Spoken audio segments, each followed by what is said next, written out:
Everyone, আপনাদের জন্য আমার আজকের রেসিপি চিকেন ভুনা খিচুড়ি। এই চিকেন ভুনা খিচুড়িটা খেতে অনেক মজা, অবশ্যই আপনারা বাসাতে ট্রাই করবেন। আর ভিডিওটি ভালো লাগলে আমার চ্যানেলটি সাবস্ক্রাইব করে পাশে থাকার অনুরোধ রইল। চলুন তাহলে কিভাবে তৈরি করেছি আপনাদেরকে দেখিয়ে দিই। এইখানে আমি চুলায় একটা প্যান বসিয়ে দিয়েছি তেল দিয়ে। এখন আমি পেঁয়াজ বেরেস্তা তৈরি করে নিয়েছি। এই বেরেস্তাটা আমি খিচুড়িতে ব্যবহার করবো, এই জন্য এখন আমি তেলের ভিতরে দিয়ে দিয়েছি কয়েক টুকরো এলাচ, দারুচিনি, তেজপাতা দিয়ে এখন আমি এটাকে এর সাথে এখন আমি অ্যাড করে দিচ্ছি পেঁয়াজ কুচি দিয়ে কিছুক্ষণ নেড়ে নেবো আমি এটাকে নিয়ে। এখন আমি এর ভিতরে দিয়ে দিচ্ছি আদা রসুনের পেস্ট, দিয়ে দিচ্ছি জিরার পেস্ট দিয়ে এটাকে আরও কিছুক্ষণ আমি নেড়ে নিয়েছি। নিয়ে এখন আমি এর ভিতরে দিয়ে দিচ্ছি শুকনো মরিচ বাটা, দিয়ে দিয়েছি লবণ, দিয়ে দিয়েছি হলুদের গুঁড়া দিয়ে মশলাটাকে আমি কষিয়ে নেব। সামান্য পরিমাণ পানি দিয়ে দিচ্ছি, দিয়ে মশলাটাকে আমি খুব ভালোভাবে কষিয়ে নেব।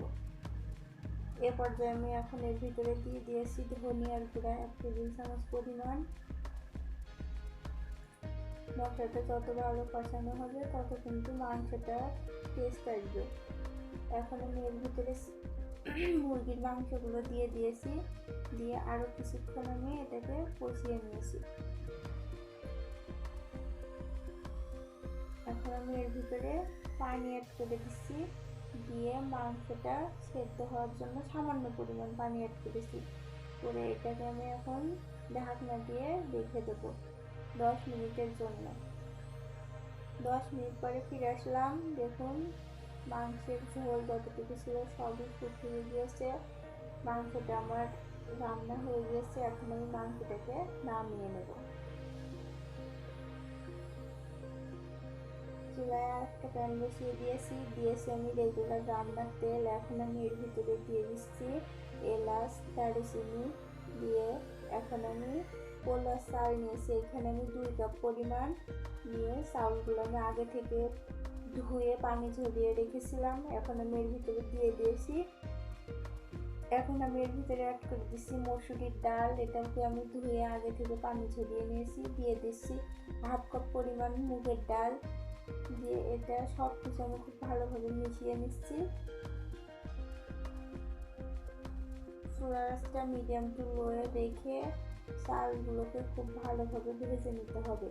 এখন আমি এর ভিতরে অ্যাড করে দিচ্ছি হলুদ, লবণ, লাল মরিচের গুঁড়া দিয়ে দিয়েছি 1 টেবিল চামচ পরিমাণ। এখানে আমি বেশি মশলা ইউজ করবো না, যেহেতু মাংসটা রান্না করেছি ওইখানে আমি মশলা সব ইউজ করেছি, এই জন্য এখানে বেশি মশলা আমি ইউজ করবো না। আমি ভেজে নিয়েছি, নিয়ে এখন আমি এইখানে গরম পানি অ্যাড করে দিচ্ছি।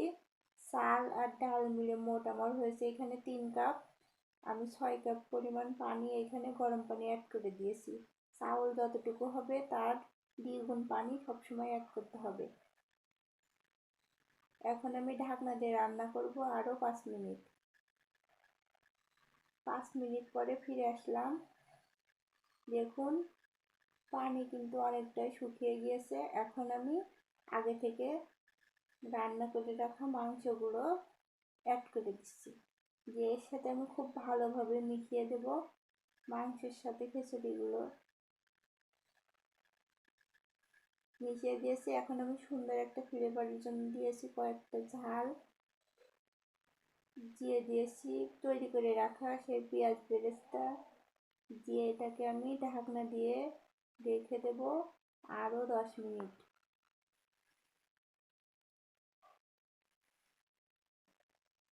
10 মিনিট পরে ফিরে আসলাম।